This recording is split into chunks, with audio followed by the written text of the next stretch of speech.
We're on page 361.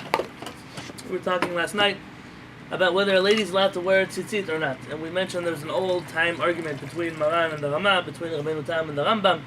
And based on everything we said yesterday, we're going to continue in today. I want to reiterate one of the last points that I mentioned yesterday, because I don't think I was as clear about it as I could. And a few of you I saw got it, and that made a lot of sense. I saw Jack nodding. Maybe he was just pretending. But this... I don't. You don't pretend. Okay, this is legit. When we say that according to the Ashkenazi poskim,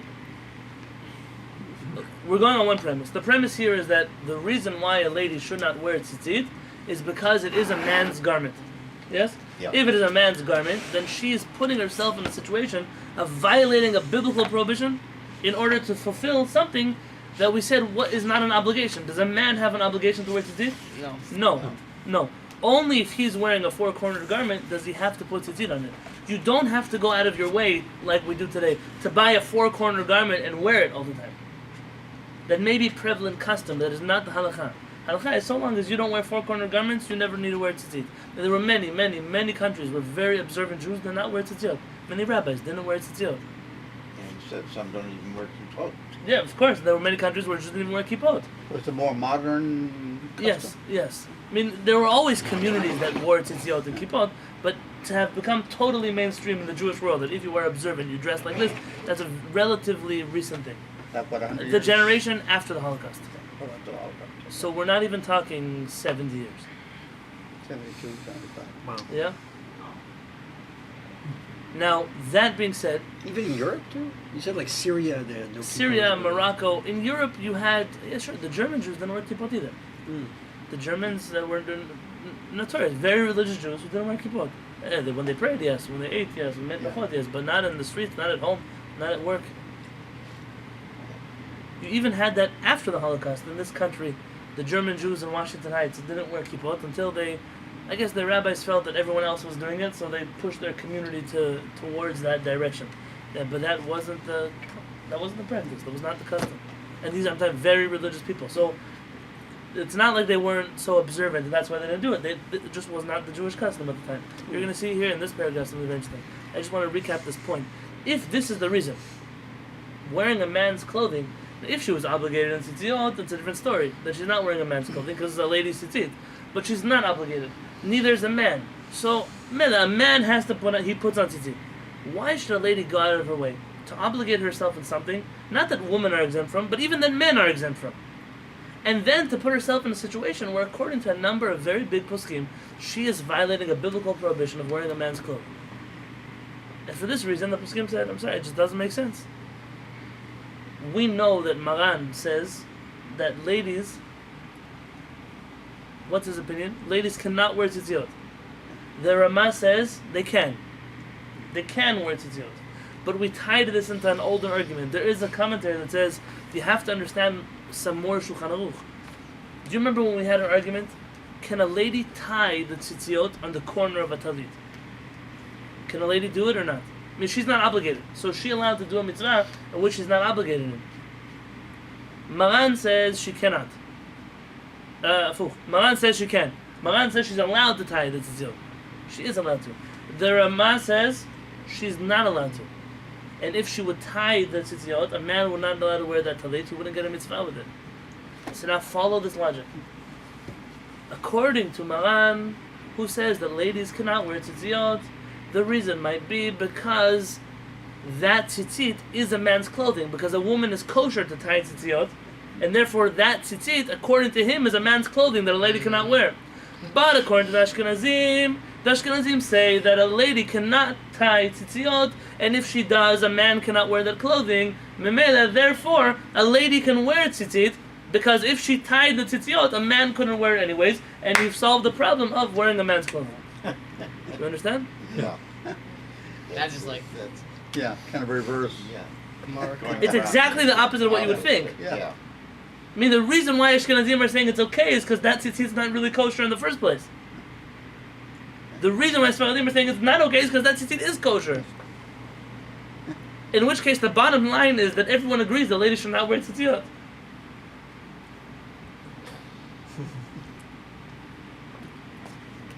this is exciting Torah learning.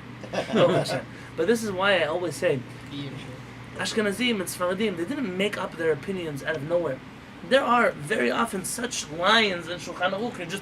You have to be able to follow one chapter to another chapter, and sometimes only 30 chapters later will the point come back. And unless you really are holding in the way you're learning, it won't make sense to you.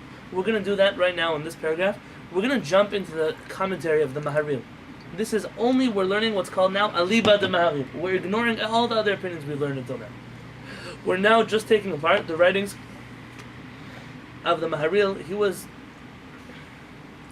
I believe his last name was Luria. No? What did it say? Levin, something Maharshal was a Luria. He was one of the big Ashkenazi rabbis in Germany. He lived from 1365 to 1427. This is before the Spanish expulsions. Remember, this is the generation you're talking about. A very old and very common. He was the one who set many of the trends of Ashkenazi halakha in Europe. Most of Ashkenazi halakha, the customs, those start somewhere in the Maharil. He is the origin of many things. Uveshut Maharil Chadashot, in the new Maharil questions and answers, Katavi writes, page 361 in the middle. Shelo yilbeshu anashim tzitzit mikama tamim. Ladies should not wear tzitzit for a few reasons. Chada, the first, shemikevan sheptura min tzitzit, that because she's exempt from tzitzit, yesh lachush shetavo lidei isur daoraita shel klaim betzitzit. Maybe she'll come to violate a biblical prohibition, not of wearing a man's clothing. She'll come to violate a biblical prohibition of wearing shatnez. What is shatnez? Mixing wool and linen. When is the only time you're allowed to mix wool and linen according to halakha and wear it? Tzitzit. How? Give me that case. But not the strings. Linen talit and wool. You're allowed to wear a linen talit with wool tzitzit so long as The purposes would be. there's tchelet. There's tchelet on the tzitzit. Because there's no tchelet, we do not do this today. But in the event that there was tchelet, like we do have today, a person would be allowed to take wool tzitziot and tie them onto linen talit, a cloth garment, and it would be okay. But listen, a lady is obligated to stay away from klaim. She's not obligated in the mitzvah of tzitzit. So she might end up wearing tzitzit. Oh, she's allowed to do that. But then she'll violate a biblical prohibition of shatnez, which to her would be a problem. The second reason. We can also worry that she might come to violate the biblical prohibition of carrying in a public domain on Shabbat. How so? Why are you allowed to wear tzitziot in your clothing?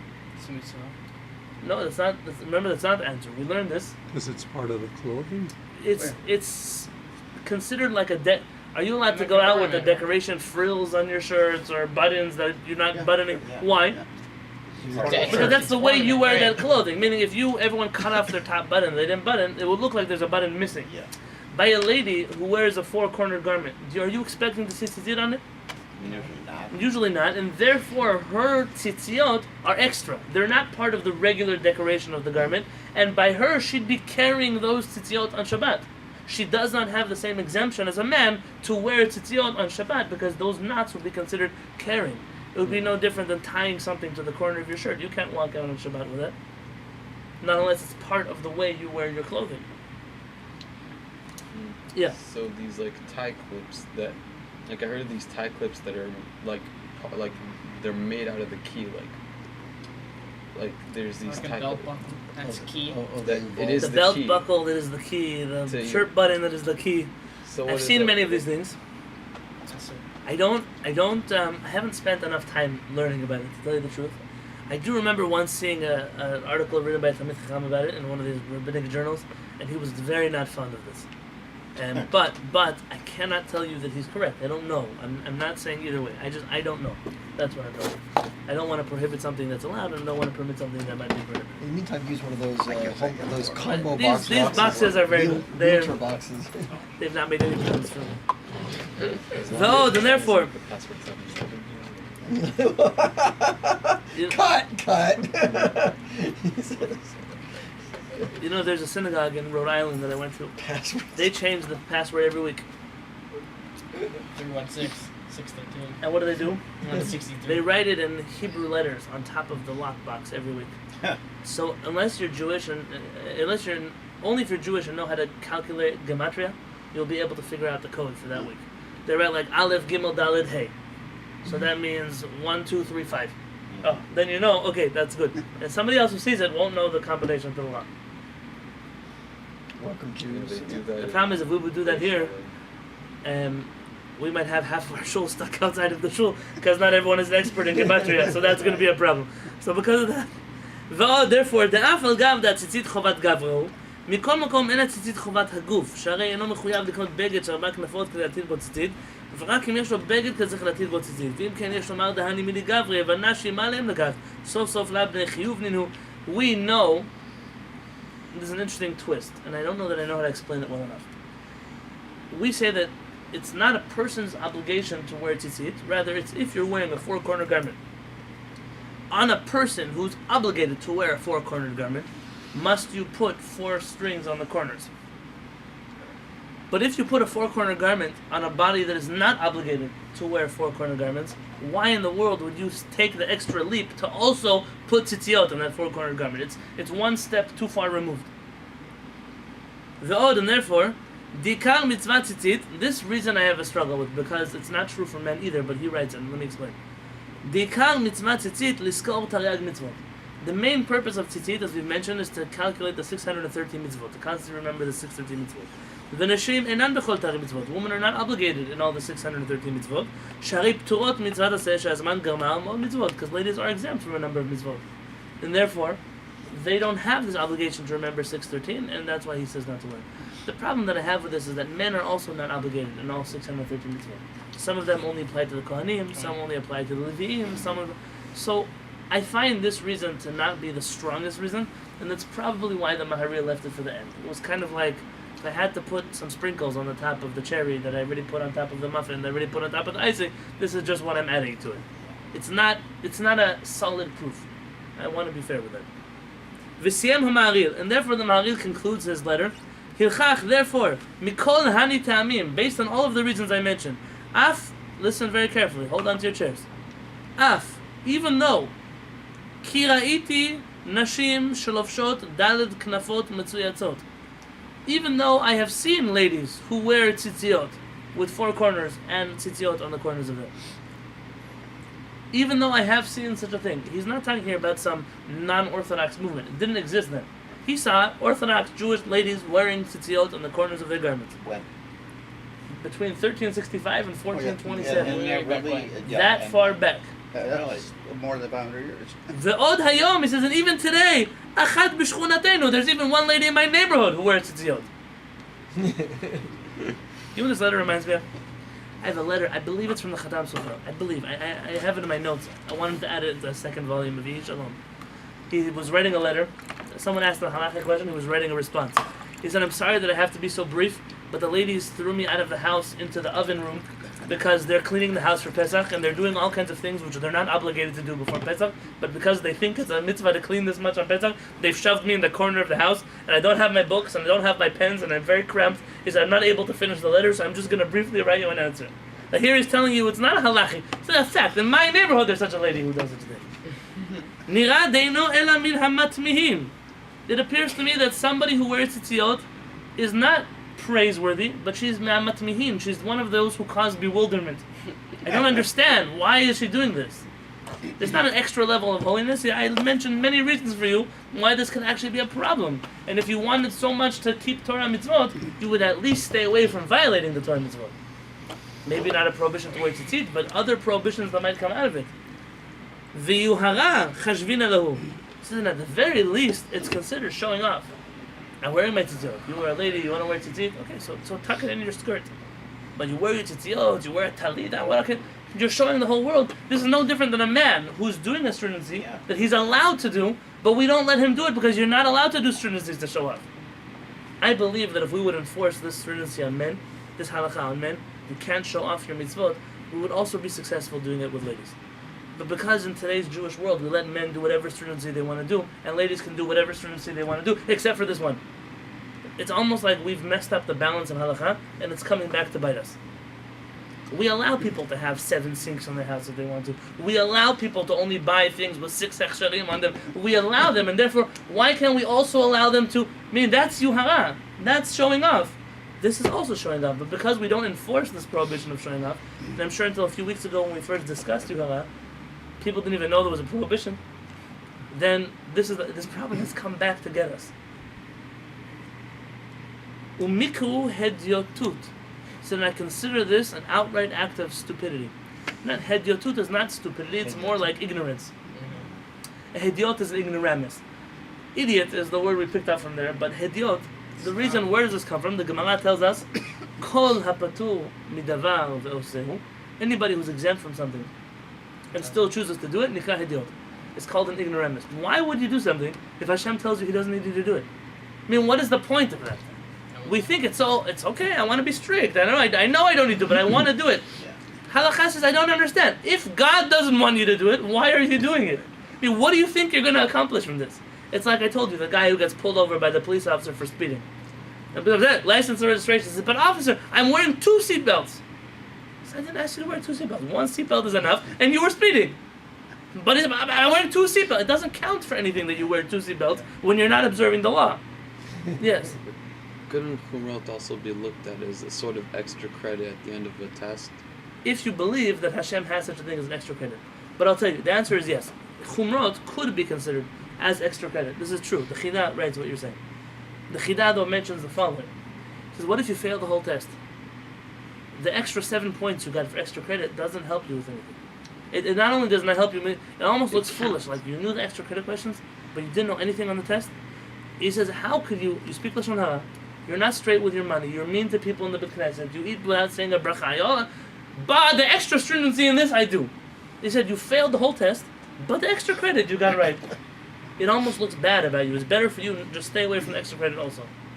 This is the way the Kehillat says it. One day, B'ezrat Hashem, I'm going to write a book called Judaism is Not a Democracy. This is going to be the introduction. So it's a good title. Yeah? Actually, though, in today's world, women who wear tzitzit are not in the Orthodox communities, they're in the other communities. Though that's kind of changing. That's starting to try to creep in. So there are women who wear tzitzit. It always depends. Do you classify the ladies who wear talitot as Orthodox?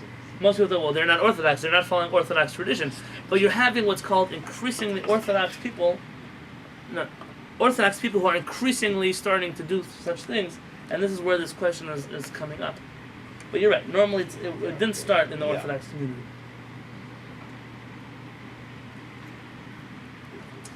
V'chen huva b'sefer ha'egur. It's brought down in the book the Egur. Vayanot b'sefer Maharir. If you look in the book of the Maharir, shalu the Maharir. They asked the Maharir a question. Mipnei ma ino moche biyad harabanit Mem Barona. I don't know her first name. Miriam, Michal, Moshe, I don't know what her name was. Why don't you ask Mrs. the Rabbanit? She was a holy lady. Mrs. Barona, why she's wearing tzitzit? I mean, you're the rabbi. Why didn't you go tell her something? Be'iro, in his city, they're telling us the name of the lady that he mentioned in his letter that he didn't want to mention her name. Shehinicha b'chol et halikatan, that she always wore a tzitzit. V'heshiv, and he answered, Shema ina makshevet, because she probably won't listen to me. I mean, I would tell her something, but she wouldn't listen to me. Val Kehai Gavnan, about this case, Amar, our rabbis told us, Mutav Yehu Shogegin, Value Mizidin, it's better that people violate things not willingly than to know that it's wrong and to continue violating things. Sometimes it's better just to leave people in their ignorance. And even though it's a problem, ignorance is not bliss, according to Halakha, but it's better than knowing and willingly violating. And so his answer is, why didn't you tell her? Because she wouldn't listen to me. She was a Rabbanit. She wasn't a simple person from the street. She thought she was doing something right, but he said, she's not going to listen to me. And this is, from this letter, they say, how can you say that custom is not good? I saw many rabbis in their community, they let this custom happen, they don't say anything. That's not always a proof. Sometimes the rabbi is not able to say anything. Or sometimes he wishes he could say something, but in all the fights that he's going to have to fight with his community, that's not the one that he thinks is the greatest fight. But don't learn things out from the fact that at that rabbi's shul they did X, Y, and Z. Maybe he doesn't like it, but the board won't listen to him. Or he feels like it's better to fight about other things. Like keeping kosher in the synagogue. That was a big fight once upon a time. You can't learn all the facts from stories sometimes. Halakha says that what is okay to be chametz on Pesach? Anything a dog wouldn't eat. So Rav Soloveitchik was famous for saying that toothpaste, I brought this in my book, toothpaste doesn't need, you can have any toothpaste you want for Pesach. Peretz is strict, not halachically, just he feels that, there are a lot of things you could do, but why put chametz in your mouth? Even if it's not real chametz. Now it's not a halacha, he's not saying halacha. He's saying from all the stringencies, chametz is a really big biblical one. And you could follow the opinions of those who say that it's a problem. But Rav Soloveitchik held it wasn't a problem. And it's correct. According to halacha, it's not a problem. So one of his students made a test, and he took toothpaste and fed it to his dog. And his dog ate the toothpaste. I don't know what happened to the dog, guys. I'm not sure. Don't try this at home. Right? Don't try this with your favorite skippy. You know, does not. Dogs will eat anything. Almost anything, yeah. So they came after Rav Soloveitchik, but the dog eats toothpaste. And Rav Soloveitchik said, "You fool! Who learns halacha from dogs?" I love that. And the halacha says it's based on the dog, but of course you're not learning halacha from a dog. They're trying to tell you what's the category. It has to be food, something edible, something that. So what is edible? There are all kinds of humans that wouldn't eat things, but they're still edible. And you saw a dog. A dog is the lowest class. They'll eat a lot of things that other people wouldn't eat. But you don't always learn halacha from situations, because that's not what our rabbis meant when they said such a thing. I'm pushing my time. I just want to finish this paragraph.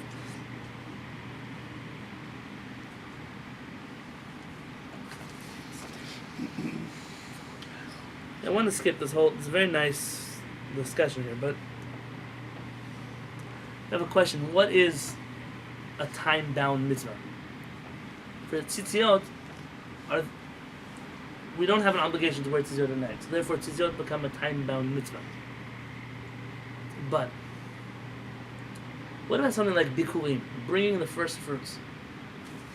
Now, bringing the first fruits normally happens in a certain season. The first fruits grow. Is that a time-bound mitzvah? Well, then you can say like sitting in Sukkot. Wait. Sukkot is a season. Sukkot is a season. There's 8 days. Could you add more days to Sukkot?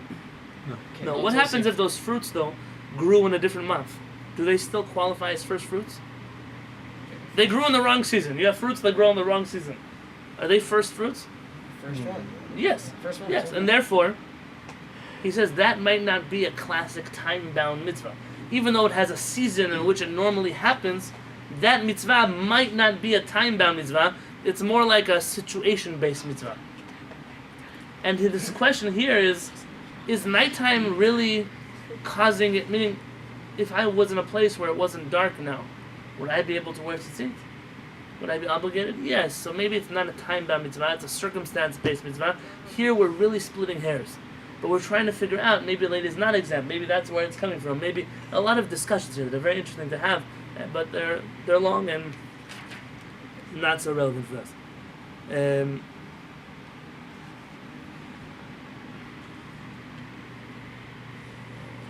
Very good. He says another thing here. Remember that Maril said that she might come to violate the biblical prohibition of wearing tzitziot that are chilayim, that are shatnez. There's a famous rule. The rule says, Gadol mitzvah taseh, sheducha lo taseh. A positive commandment always pushes over a negative commandment. Not the other way around. But a positive, if you have to do a certain mitzvah, and it comes at the expense of breaking another mitzvah. For example, you have to wear tzitziot. It comes at the expense of wearing shatnez. You wear tzitziot. What he's saying here is maybe that's not accurate. Why? Maybe tzitziot is not a positive commandment, because you're not obligated to go buy tzitziot and put them on you. Rather, it's only if you're wearing a four-cornered garment that it's obligated in tzitziot, in which case it's not a classic positive commandment. Lulav and etlog, you have to go buy one. You can't. It's not if you have 4 species you make a bracha on them. You must go find 4 species to make a bracha on them. That kind of commandment would push off another one. But this commandment of tzitziot, maybe it's not strong enough to push off the avera of shatnez, and therefore this is why it's a serious problem for a lady to wear this. Because the mitzvah itself, she could say, hey, as I'm performing a mitzvah, but it's on the expense of a negative mitzvah. Big deal. That's a normal halachic, equation. But it's not really true, because you're not obligated in tzitziot. You're only if you obligate yourself, and that's not a classic case, especially not for a lady, in which case this comes out to be, that's a discussion. I wanted to just read you the last few sentences on page 362. ובשאלות ותשובות רב פועלים. This is for those of us who believe in Hashem. Everything I mentioned till now is halachic. What is halachic? Of course it comes from Hashem, but a lot of intellect, and everything that involves logic, you can argue both ways. A lady can say, look, in the days of the Maharil, ladies wore tzitziot. I'm also allowed to do it. Okay, so he would criticize me? Good, but he's not around now. A lady could make such an argument. There were poskim that allowed a lady to wear tzitzit. She could say, yeah, there is a precedent. You're right, there is a halachic precedent for ladies to wear tzitzit. I cannot argue with that. I could just tell you that dozens and dozens and dozens and dozens of them said it's not a good idea. But now it's for the HaShamayim. Now it's for those who have belief in HaKadosh Baruch Hu. Why? I'll read to you. The last 4 lines at the bottom of the page of 362. Rav Poalim is the Ben Ish Chai's question and answer book. I have a set at home. It's not so expensive. It's about $70 for the whole set. In the end of... I got this book when I was in 12th grade. I got this book. I've not stopped learning it since. Rav Poalim, it's a normal questions and answers book from rabbis. But it has a whole section on Kabbalistic questions and answers. Things that other rabbis never talk about. Crazy questions. Very crazy questions. And crazy answers, but Kabbalistic answers. Mitba'er, it says, Shal Pidat Rabbeinu Ha'ari, according to the Arizal, En L'isha Libosh Talit. A lady should not wear a talit. Then HaMitzvah Shayechet Ela Ba'anashim. This specific mitzvah is only connected to this a masculine energy of a man, not to a lady. ובספרו Ben Ish Chai, in his book, the Ben Ish Chai, כתב, he writes, שהאישה לא תלבש ציצית משום החזק יוהרה. A lady should not wear tzitzit because it looks like yuhara, like showing off. ומשום לא יהיה כלי גבר לאישה, because of the prohibition of wearing a man's clothing. וגם על פי הסוד, and also according to the sod, the secret, the Kabbalah, אינה שייכת במצווה זו. Whatever tikkun, whatever rectification the mitzvah of tzitzit is trying to accomplish, it doesn't do so for a lady. And therefore, there's no purpose for her to get herself involved in the mitzvah. In fact, it might have negative spiritual consequences on her.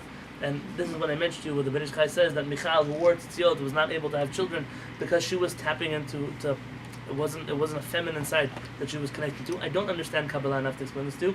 Rather, what I'm telling you is for those of us who really believe in HaKadosh Baruch Hu.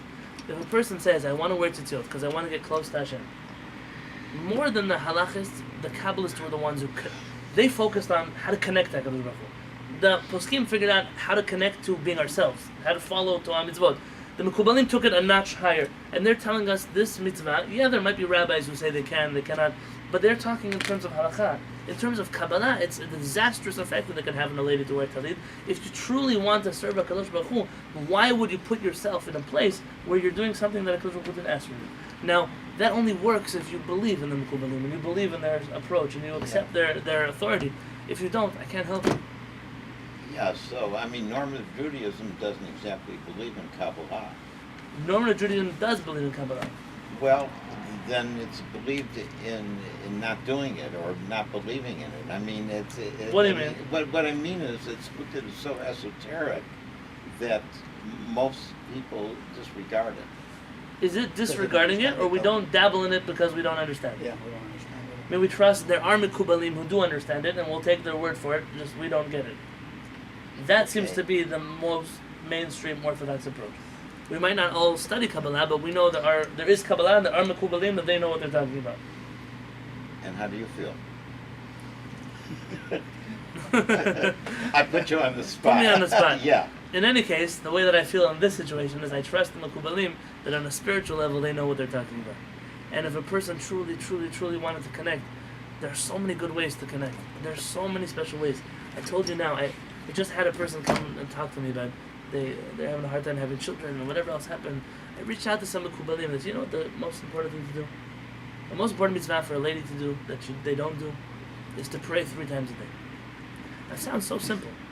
But really, why is it that men pray 3 times a day? Or we try to. And ladies don't. Meaning what, are you not a human being?